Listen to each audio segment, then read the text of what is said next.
sawayin. 1:13 ng Tito.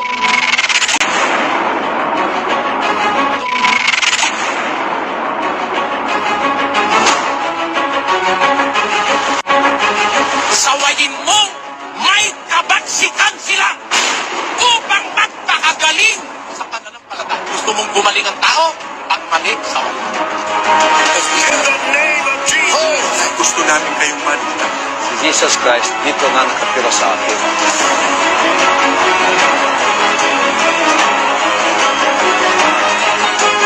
Ang pagmamahal sa kapwa, pati yung nasa labas ng iglesia nila, pinakikialamang hatulan. Sa Biblia, ang sabi ni Pablo, sa labas, Diyos ang humahatol. Tinanggap nyo walang bayad, ibigay nyo walang bayad. Kung sugo ka ng Diyos, binabayaran ba ang pagiging sugo o hindi? Kung walang bayad ang pagkasugo mo, ang aral mo dapat walang bayad. Amen? Kung nagpapabayad, antikristo o hindi? Pag walang o kontra sa mali, lahat ng tao maniniwala sa mali.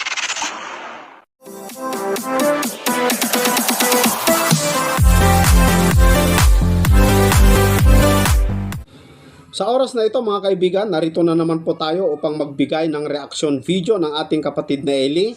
Pero bago po tayo magpalabas ng video ng ating kapatid na Eli, gusto ko munang magpasalamat sa lahat ng mga laging nakaantabay dito sa ating programang Expose the Truth. Lalong-lalo yung mga tuloy-tuloy ang pag-antabay at hindi po humihiwalay. Si kapatid na Milo, maraming salamat po sa inyong lahat mga kaibigan. Sa oras na ito, magbibigay po tayo ng reaksyon sa mga video ng kapatid na Eli. Yung mga nagtatanong, yung mga nagko-comment sa atin na nagsasabi, huwag ka na kasing magsalita. Saka ka na lang magsalita pag natapos na yung video. Alam nyo mga kaibigan, gusto ko sana yon. Pero itong programa natin, reaction video. Ibig sabihin, kailangan ko talagang magsalita. Dahil hindi po pwede na hindi ako magsalita. Ngayon, kung gusto nyo yung walang nagsasalita, nagre-react, punta po kayo doon sa MCGI channel. Wala pong nagre-react doon. Pure talagang ang kapatid na Eli po ang nagsasalita hanggang matapos. Hindi po katulad dito. Kaya kung ayaw nyo po ng ganito mga kaibigan, inire-recommenda ko po, punta po kayo sa MCGI channel. Manood po kayo kahit sa doktrina mga kaibigan, no? At ako po humihingi din ng pagkaunawa na sana po ay maunawaan tayo ng MCGI production, mga kaibigan at mga kapatid. So ang gusto ko pong bigyan ng reaction video dito ay yung tungkol po sa election. Kasi may nagtanong po sa atin na tinatanong niya kung mayroon bang doktrina o katuruan ng ating kapatid na Eli kung paano po tayo mamili tungkol po sa mga kandidato. Kasi mayroon pong mga organization na yung ministro po nila o yung mga pastor, mga nasa itaas nila, sila po yung magpipili kung sino po ang iboboto ng tao. At para bagang wala silang freedom. Pero ano ba talaga ang dapat tungkol po sa Biblia kung paano natin piliin ang dapat na maging kandidato o dapat maging maupo sa pwesto mga kaibigan. Napakaganda po ito, no? Mga kapatid, napakaganda po ito kasi sa ngayon ay malapit na ang eleksyon. Panahon na naman ng pagpili at kung mali na naman po ang ating mapili para umupo sa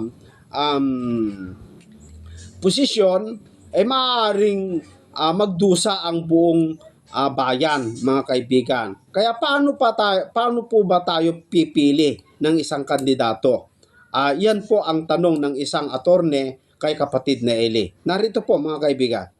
Aking pong katanungan, Brother Eli, ay may kinalaman po sa darating na halalan ngayong Mayo. Brother Eli, ang ating po bang banal na Biblia ay mayroon po bang panuntunang itinuturo sa pagpili ng karapat-dapat na kandidato? Maganda Maaari ito. po ba ninyo kaming gabayan, Brother Eli? Salamat po. Maraming salamat din po, attorney. Let me open my answer with this premise. In 2 Timothy chapter 3, verses 15 up to 17, it says, and we read, And that from a child thou hast known the holy scriptures, which are able to make thee wise unto salvation through faith which is in Christ Jesus. All scripture is given by inspiration of God, and is profitable for doctrine, for reproof, for correction, for instruction in righteousness. you see that, attorney? The scriptures which are given by inspiration of God is profitable for doctrine, for reproof, for correction, for instruction in righteousness. Maybe you are an attorney, you know how many laws there are in the Philippines. There are acts of Congress, laws promulgated by the Congress of the Philippines, something like 7,000 or less than 8,000 laws in the land. But still, the standards is falling short of the international standards of justice. Maybe the fault is among the Filipino people. Because we do not know how to choose our leaders. But if you are going to ask the Bible has a guarantee in it which nobody can refute. What's that? All scriptures given by inspiration of God is profitable for doctrine, for reproof, for correction, for instruction in righteousness. And you can find that those things within the pages of the scriptures. And why do I say this? In the Philippines, there are so many laws, thousands upon thousands of them. But still, sometimes you can meet cases wherein there is no specific law regarding that specific crime or alleged crime. See, of the so many laws, it is still wanting. And the framers of the Constitution has to admit that the Constitution is not perfect. The 1987 Constitution, they say, is not perfect. But there is a perfect law. There is a perfect fundamentals for law and for justice, and that is the Bible. It is profitable for doctrine, reproof, and correction, for instruction in righteousness. Now, why do I say this? I believe that the Bible is complete. Nobody can refute that. The Bible is complete. Whatever you ask, whatever you need, regarding whatever goodness you want to discover, it is in the Bible. And to prove that, let us read. How do we choose leaders if we are to follow God's will? In the book of Deuteronomy chapter 16, verse 18, it says, Judges and officers shalt thou make thee in all thy gates, which the Lord thy God giveth thee throughout thy tribes, and they shall judge the people with just judgment. Maghahalal ka sa iyo ng mga hukom at ng mga pinuno sa lahat ng iyong mga pintuang daan na ibinibigay sa iyo ng Panginoon mong Diyos ayon sa iyong mga lipi, at sila'y hahatol sa bayan ng matuwid na paghatol. ang ilalagay mo yung hahatol ng matuwid na paghatol, kapatid na Luz? Tingnan natin kung ano ba yung matuwid na paghatol sa 19. Huwag kang magliliko ng paghatol. Huwag kang tatangi ng mga pagkatao. Ni kukuha ng suhol, sapagkat ang suhol ay bumubulag ng mga mata ng marunong at nagliliko ng mga salita ng matuwid. Tanyo? Huwag kang magliliko ng paghatol, huwag kang tatangi ng pagkatao. Kaya kung gusto mong maglagay ng pinuno, ano ba ang gagawin natin? Basahin nga natin yung 1.13 ng Deuteronomio. Kumuha kayo sa inyo ng mga lalaking pantas at nakakaalam at kilala ayon sa inyong mga lipi, at sila'y aking gagawing pangulo sa inyo. Yan ang sabi ng Diyos. Baka naman mali yan sa Tagalog, Englishin mo nga. Take you wise men and understanding and known among your tribes, and I will make them rulers over you. Which ruler will God make over the people of God? Men of understanding, wise. Anong klaseng wise? Wise sa pamamahala, hindi nagririko ng pagtahatol, hindi nagtatangi ng pagkatao, hindi rin naman tumatanggap ng suhol o impluensya. So, ang ganda, no? Yung sagot ng ating kapatid na Eli tungkol po sa pagpili ng isang kandidato. At dapat, mga kaibigan, ito, mga kapatid, ang problema kasi kung minsan sa mga organization, yung namimili, yung leader, bakit namili ng kanyang iboboto? Kasi, yung gusto niyang iboto, yung nagbigay. Ang pera kasi, mga kaibigan, kung minsan ay natatakpan niya yung matuwid at yung totoo at yung dapat na may halal. Kung sino po yung mas malaking maibigay, yun po kasi kung minsan ang sinusunod. Palakasan yan palakihan yan mga kapatid. Lalo sa ngayong panahon, marami pong bumibili ng boto. Miski may nakalagay dyan na huwag iboto yung kandidatong bumibili ng boto, ay ano lang yon, karatula lamang po yon, hindi po totoo yon. Nilalahat ko, mga kaibigan, nilalahat ko lahat ng kandidato. Walang hindi bumibili ng boto. Palakihan nga mga kaibigan. At ang karamihan, ang pinupuntahan itong mga kandidato ay yung mga puno ng relihiyon, yung mga pinuno ng mga kapilya, relihiyon, yung mga pastor. At ito namang mga pastor, mga kaibigan, itong mga pinuno, mga kapatid, dahil sa pera, hindi nila tinitignan yung kandidato kung yan ay nakakalugod sa Diyos o hindi. Miski babaero yan. Basta may naibigay, yun na.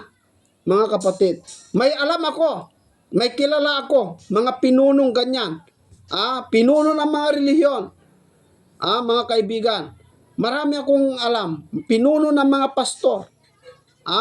Na namimili sila ng mga kanilang mga kandidato at iprinopromote. Bakit? Kasi malaki ang nakuha nila. Ang kawawa, yung mga miyembro, mga kaibigan. Ang dapat sa pagpili sa mga kandidato, meron tayong freedom. Meron tayong kaisipan, mga miyembro. Hindi natin pwedeng hawakan ang desisyon ng mga tao kasi mayroon tayong freedom of mamili kung sino po yung gusto natin ipaupo. Pero ang payo po ng Biblia, ayon sa sinabi ng kapatid na Eli, piliin mo yung tao na may takot sa Diyos. Piliin mo yung tao na matakot sa Diyos. Pero sa palagay ko, mga kaibigan, sa panahon natin, wala na yatang ganon. Wala na yata. Lahat ng mga kandidato, halos linalahat ko, mga kaibigan. I'm sorry, no? Kung sinasabi ko ito. Kasi yan po ang napapansin ko. Sa ngayon, maganda yung takbo ng utak ng mga kandidato para po magsilbi o maglingkod sa taong bayan. Pero kapag nakaupo na yan at may pera na po dyan, natatakpan po yung dignidad ng tao ng pera. Mga kaibigan, I'm sorry, no? Pero karamihan, miski nga yung mga nagsasabing pastor, mga ministro, mga pare na tumatakbo bilang kung anong posisyon, maganda ang hangarin nila.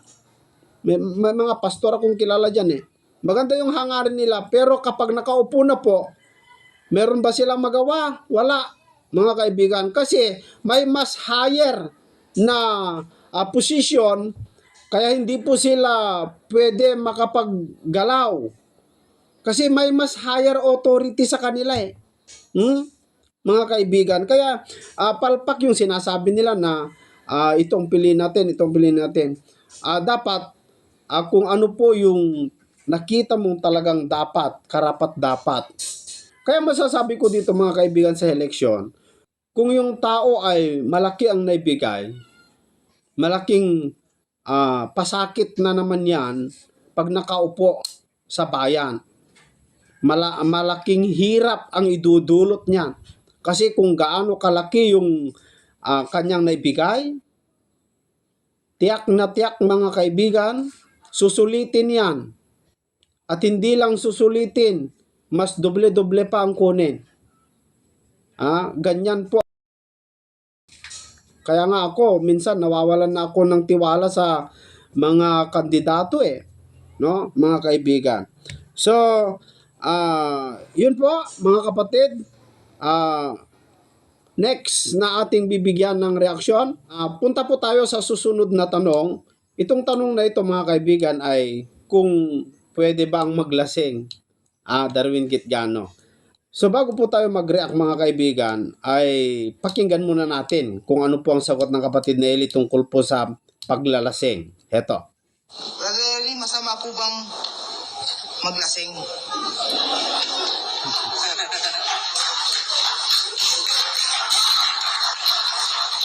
Maglasing ng ano?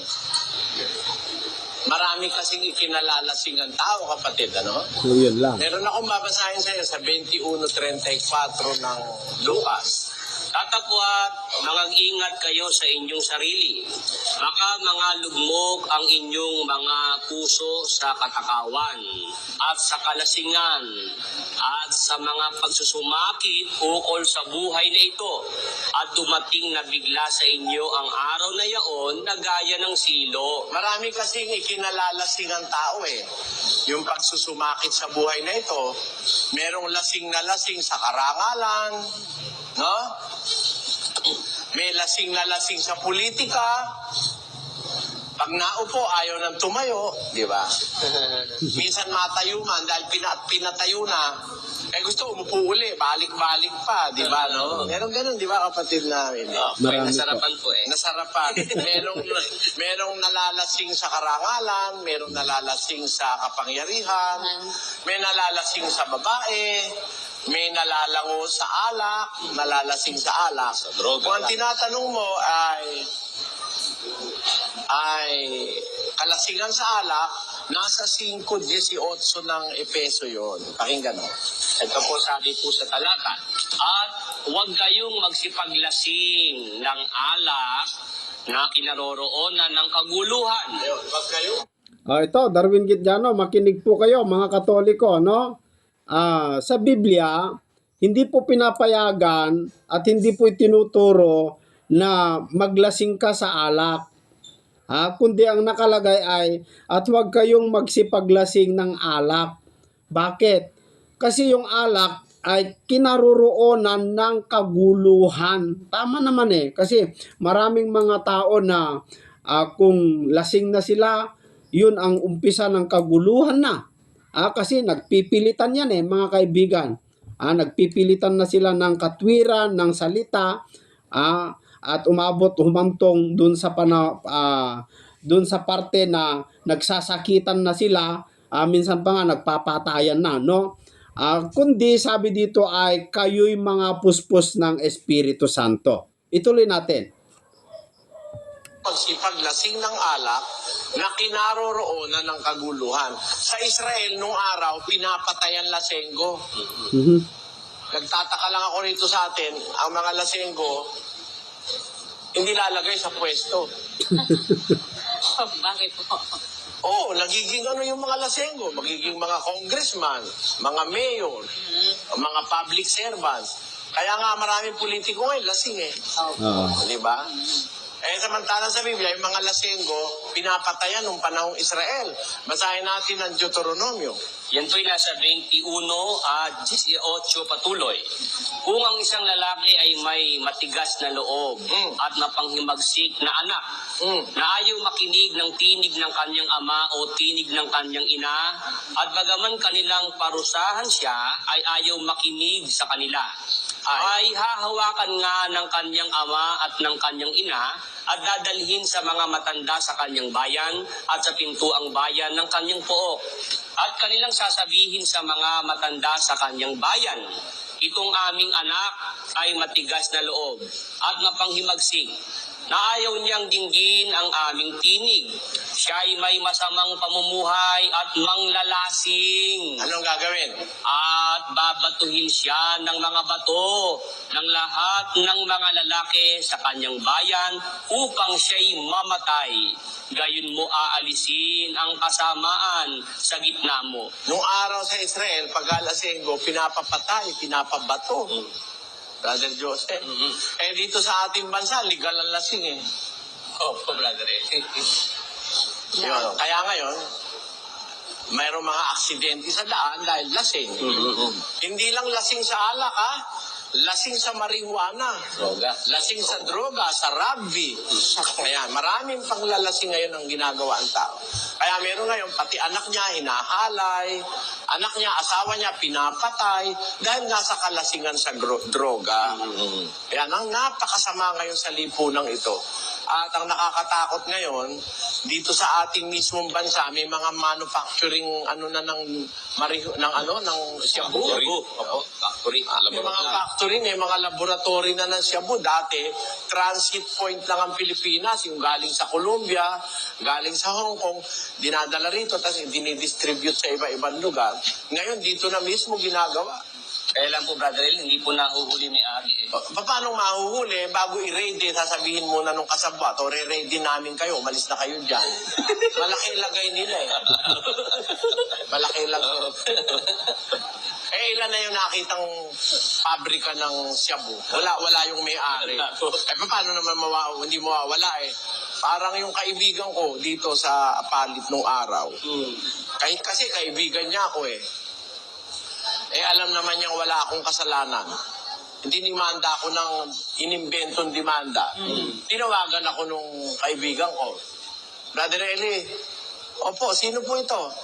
Si ano ito? Si ganito ito, sabi niya. O bakit po?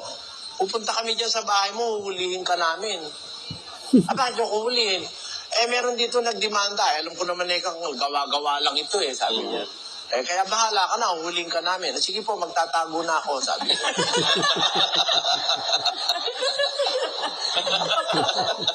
Buti naman po yung gano'ng manghuhuli, nagpapasabi po. Oo. Ganun nga yung nangyayari nung kaya nga hindi mahuli yung may-ari ng factory ng shabu eh. Ganun. Tatawag doon sa may-ari ng laboratorio. Oh, boss, parating na kami. Ready na namin kayo. Boss pala niya yun. Dahil yun lang nagpe-payroll. Kaya may payroll sila eh. May payroll. Hindi naman maitatanggi na yan. Katotohanan na rito sa ating bansa yan. Hindi makakapasok ang malalaking shipment ng kemikal na galing sa ibang bansa na hindi madadaan sa custom, hindi dadaan sa pier, sa airport. Ba't nakakalusot? Pinakalusot po eh. Pinapalusot yun. Pinapalusot yun. Hindi na tayo dapat maglukuhan doon. Wala nang dapat magbagong puri dyan. Nakakalusot yan dahil may nakakaalam dyan mga matataas na opisyal ng gobyerno.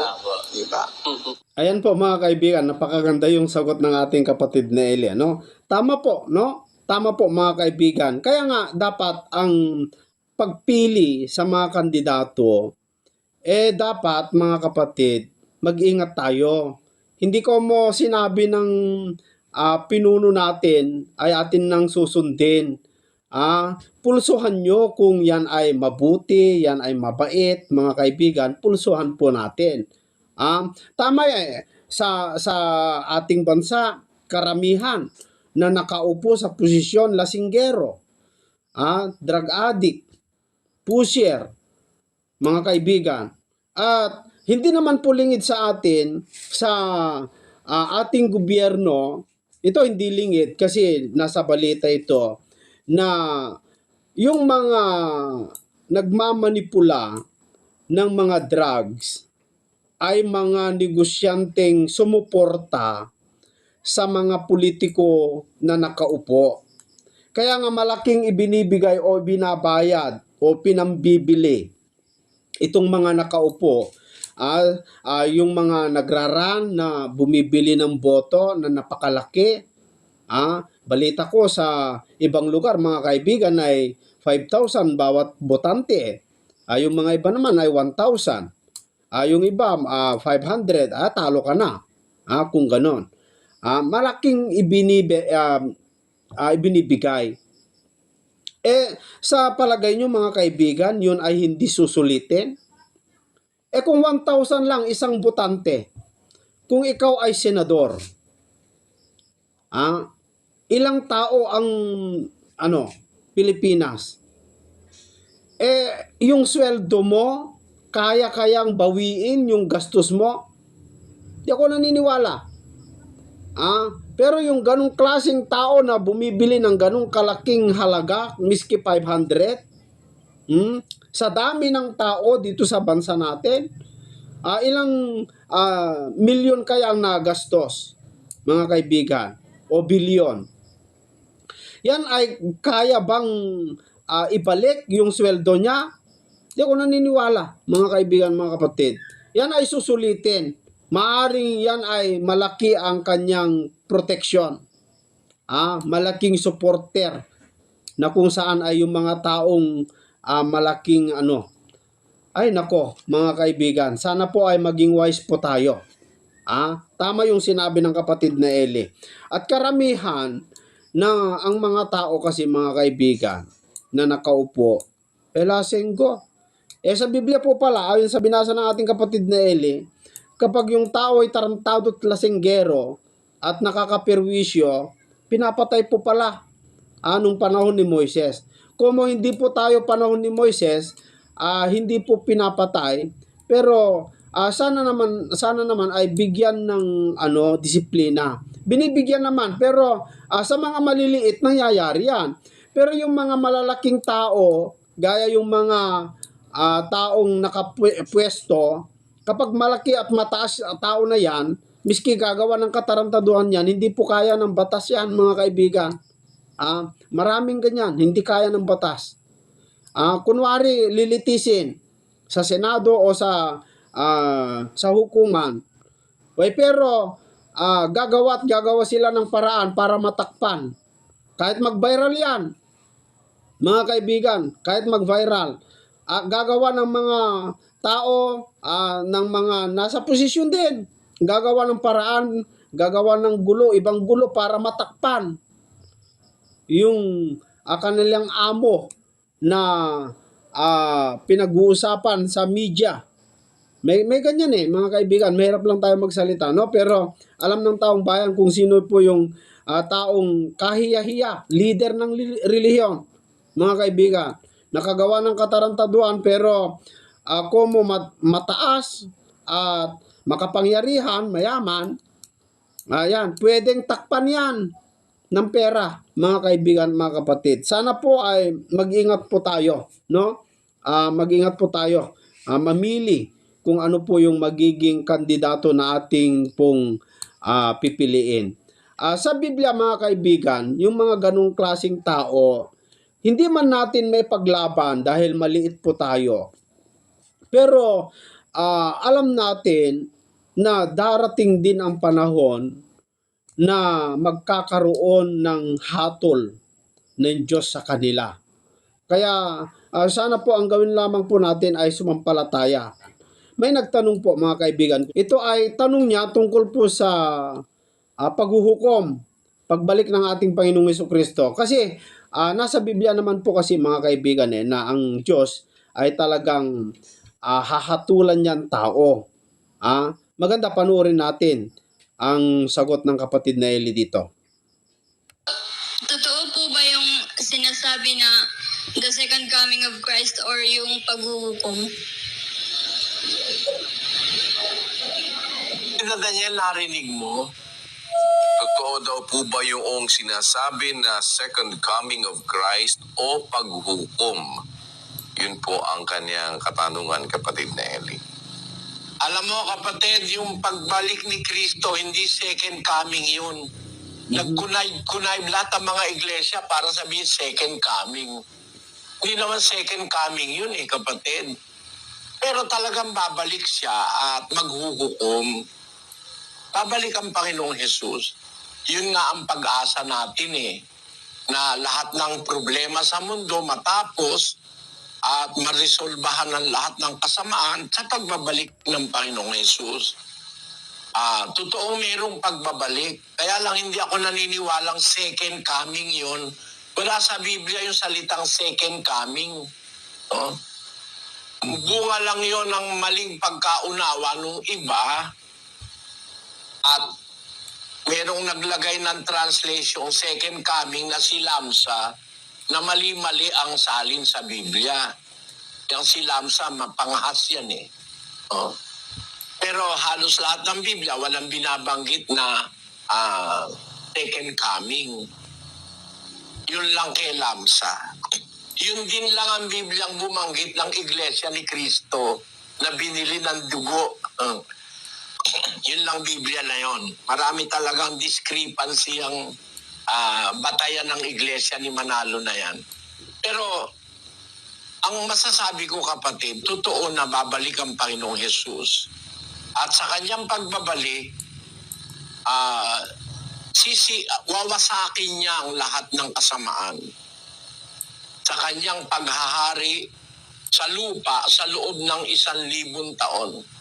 Pagbalik niya, mabubuhay yung mga patay na banal, yung mga sumunod sa kanya nung una, mabubuhay yon. Maghahari silang kasama niya sa loob ng 1,000 taon. Basahin natin ang 26 ng Apokalipsis. Mapalad at banal ang makalakip sa unang pagkabuhay na mag-uli. Sa mga ito'y walang kapangyarihan ang ikalawang kamatayan, kundi sila'y magiging mga saserdote ng Diyos at ni Kristo at mga gaharing kasama niya sa loob ng 1,000 taon. Yung unang pagkabuhay, pagbalik ni Kristo, mabubuhay yung mga patay sa unang pagkabuhay. Sabi ng talata, mapalad at banal ang makakalakip sa unang pagkabuhay na mag-uli. Sa mga ito, yung mga unang nabuhay na mag-uli, wala nang kapangyarihan ang ikalawang kamatayan. Kundi sila'y magiging mga saserdote at maghaharing kasama ni Kristo sa loob ng 1,000 taon. Yan. Kaya ang Panginoon Kristo, pagbalik niya, maghahari siya sa loob ng 1,000 taon sa lupa. Babalik siya talaga, kapatid. Babalik siya. At sa kanyang pagbabalik ay ang lahat ng kasamaan sa lupa, lilipulin ni Kristo. Basahin natin ang 15 at 24. So ito na lamang po mga kaibigan yung ating pag-asa, no? Ayon po sa ating tinatalakay tungkol po sa mga masasamang nakaupo na nagpapahirap po sa taong bayan, ay ito na lamang po yung ating pag-asa na inihintay natin yung pagbabalik ng Panginoong Jesucristo upang siya yung maghari o magiging presidente natin, hari natin, para uupong maghari kasama ang mga bubuhay na maguli ng matiwasay. Ito na lamang po ang ating pag-asa mga kaibigan. Pero kung yung mga kandidato na ating inaasahan, wala na tayong pag-asa dyan. Wala na tayong pag-asang mapapaano tayo, no, ng mga taong matataas. Sila na lamang po ang tataas at yayaman. Yung mga mahihirap, lalong hihirap yan mga kaibigan. So, ito na lamang po yung ating pag-asa, yung pagbabalik ng ating Panginoong Jesucristo. Tuloy natin. 4 ng Kawikaan at ang unang Korinto. Kung magkagayoy darating ang wakas, pagka ibibigay na niya ang kaharian sa Diyos, sa makatwid bagay sa Ama, pagka lilipulin na niya ang lahat ng paghahari at lahat ng kapamahalaan at kapangyarihan. Sapagkat kinakailangang siya'y maghari hanggang mailagay niya sa ilalim ng kaniyang mga talampakan ang lahat niyang mga kaaway. Maghahari siya hanggang mailagay niya ang lahat ng kanyang kaaway sa ilalim ng kanyang mga talampakan, ang kanyang mga kaaway. yung nasa 24, lilipulin niya ang lahat ng paghahari, lahat ng kapamahalan at kapangyarihan, lahat ng kasamaan dito sa mundo. Sa loob ng 1,000 taong paghahari niya, lilipulin niya. Babalik siya talaga, kapatid. At maghuhukom at Panginoon Kristo. 5 Gs ng ikalawang Korinto. Sapagkat tayong lahat ay kinakailangang mahayag sa harapan ng hukuman ni Kristo upang tumanggap ang bawat isa ng mga bagay na ginawa sa pamamagitan ng katawan ayon sa ginawa niya, maging mabuti o masama. Yun, kailangan tayong maharap lahat sa harapan ng hukuman ni Kristo. Kaya talagang babalik ang Panginoong Hesus, kapatid. Huwag kang mag-alinlangan doon.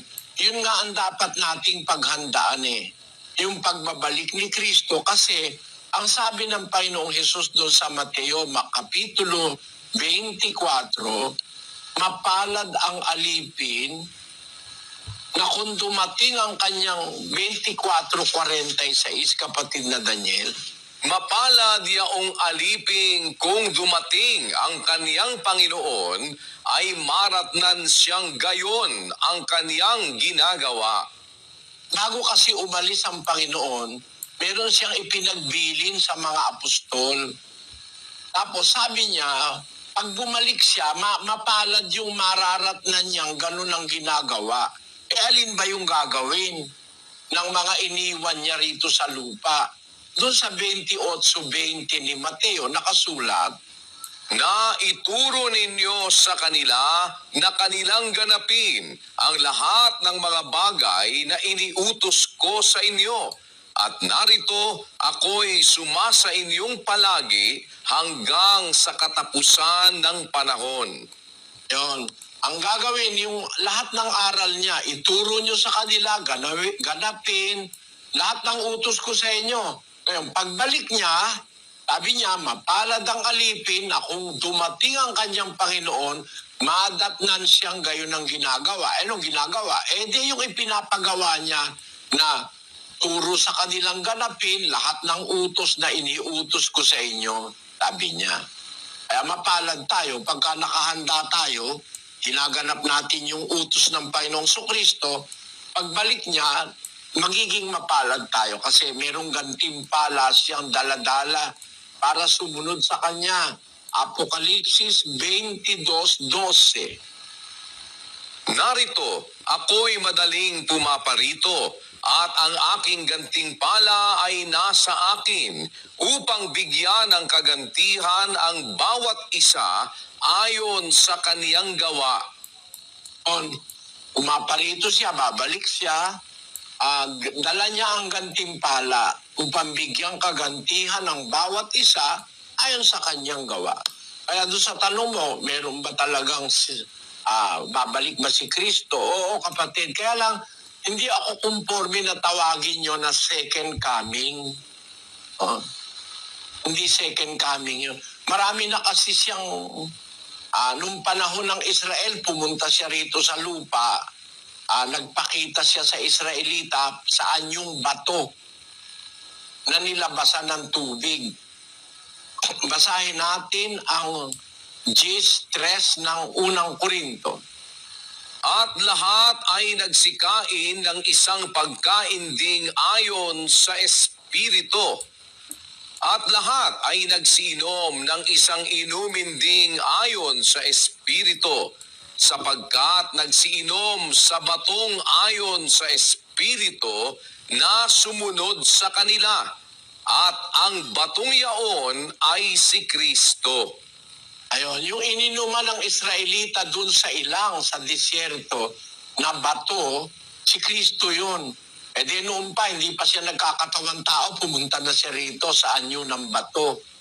Nagpainom sa Israel. Tapos pinanganak siya ni Maria. Di pangalawang punta niya na yon. Tapos sasabihin mo, pagbalik niya sa paghukom, second coming, di palpakan na agad. Naintindihan mo yun, Sis Luz? Opo, Badeli. palpak talaga dahil hindi po pwedeng second coming lang dahil ang dami ng pagkakataon na nagpunta na po. Kumbaga, hindi talaga second coming kasi yun dun lang sa panahon ng Israel. Yung bato nga po na sumusunod sa kanila, yung pala si Kristo kung saan uminom sila. Hindi pa nga, nililikha pa lang ang lupa at saka ang langit. Ang Panginoong Jesus, yung anak ng Diyos, pumapanik, pumapanik na sa langit, bumababa sa lupa. Basahin natin yung 34 ng Kawikaan, kapatid na Daniel. Sino ang sumampa sa langit at bumaba? Sino ang pumisa ng hangin sa kanyang mga dakot? Sinong nagtali ng tubig sa kanyang kasuutan? Sinong nagtatag ng lahat ng mga wakas ng lupa? Ano ang kaniyang pangalan at ano ang pangalan ng kaniyang anak kung iyong nalalaman? Alam naman natin na nagtatag ng lahat ng mga bagay ang Diyos mag-ama pala sila. Sila yung sumasampa sa langit, bumababa, bumasampa. Si Kristo ganun din, sumasampa, bumababa. Tapos sasabihin mo, second coming. Alpak yan, hindi kayang patunayan sa diskusyon yan. Ngayon, ang masasabi ko lang kapatid, pero dadating siya. Kung anumang coming yung kung third, kung fourth, pero hindi definitely, hindi second coming. Pero babalik siya. Naunawaan mo yung kapatid na Tacloban, kapatid na taga-Tacloban, kapatid na Calabim. Opo, naunawaan ka na po. So ayan po mga kaibigan, naniniwala naman po tayo talaga na ang Panginoong Jesucristo ay babalik at sa kanyang pagbabalik mga kaibigan ay ipakita niya yung tamang makatwirang paghahari o pamumuno. Na hindi po katulad yung mga pamumuno ng mga nakaupo ngayon na natatakpan ng pera. Sa panahon ng ating Panginoong Jesucristo, kapag siya na po ay maghari, ay ikukulong po si Satanas. Wala na pong Satanas sa panahon na yan. At maghari siya na matiwasay, wala pong lagayan, wala pong palakasan, mga kaibigan, matuwid na paghari, matuwid na paghatol. At ang kasama niya na maghari sa loob ng 1,000 taon ay yung mga bubuhay niya maguli mula sa mga patay na namatay sila dahil sa pananampalataya nila sa ating Panginoong Hesukristo. Na yun na lamang po mga kaibigan ang ating malaking pag-asa. Sa ngayon, ang pag-asa natin sa mga nakaupo ay kung ikaw ay madikit, ikaw ay malakas doon sa nakaupo, may pag-asa ka. Pero kung wala kang kakilala doon sa nakaupo, kahit nakapag-aral ka, kahit sino ka, wala kang pag-asa. Kasi sa panahon natin mga kaibigan, pera ang naghahari, hindi po ang katwiran. Pera po, no? Ulitin ko, pera ang naghahari ngayon. Tapos ka nang binayaran nung binigyan ka ng kabayaran sa boto, wala ka nang aasahan pa, mga kaibigan. Wala ka nang aasahan pa kasi yun na yon. Yun na yung kabayaran ng serbisyo nila sa iyo. Yung kaunting halaga na yon. Miski 500 o 1,000 o 2,000 ang ibibigay, yan na ang kabayaran ng serbisyo nila sa iyo. Kaya wag ka nang umasa, no? Pero sa paghahari ng ating Panginoong Jesucristo ay matiwasay po at talagang makatwiran, pantay-pantay. At ang maghahari, kasama niya yung mga matuwid na tao na sumampalataya at sumunod sa kanya, mga kaibigan at mga kapatid. Napakaganda at napakasarap na paghahari. Bakit? Kasi walang masama, mga kaibigan. Walang lagayan. Pantay-pantay po. Yan na lamang po ang ating hinihintay na pag-asa. Kaya tayo po mga kaibigan, ang isa na lamang po ang ating gagawin para kung sakali man sana dalangin natin sa Panginoon ay makasama tayo, no? Tayong lahat, sana man lang mga kaibigan ay makasama tayo sa 1,000 taon na pag-aari ng ating Panginoong Hesukristo o sa kaharian ng Diyos. Sana mga kaibigan ay tayo po'y magpatuloy, wag po tayong magpalinlang sa mga taong maraming pera, mayaman, at mataas ang pinag-aralan. Maraming ganyan mga ministro, mga mangangaral mga kapatid, no? Na tinitingala ng mga tao dahil sa kanilang mga kayamanan at kasikatan. Pero ang pag-asa natin wala sa kanila, kundi ang pag-asa natin nasa Diyos. So maraming salamat po sa inyong lahat mga kaibigan. Naway nakapulot po kayo ng aral dito. Yung mga taong naghahanap ng katotohanan, sana po ay nakapulot po tayo ng aral. Hanggang sa susunod po mga kaibigan dito sa ating programang Expose the Truth.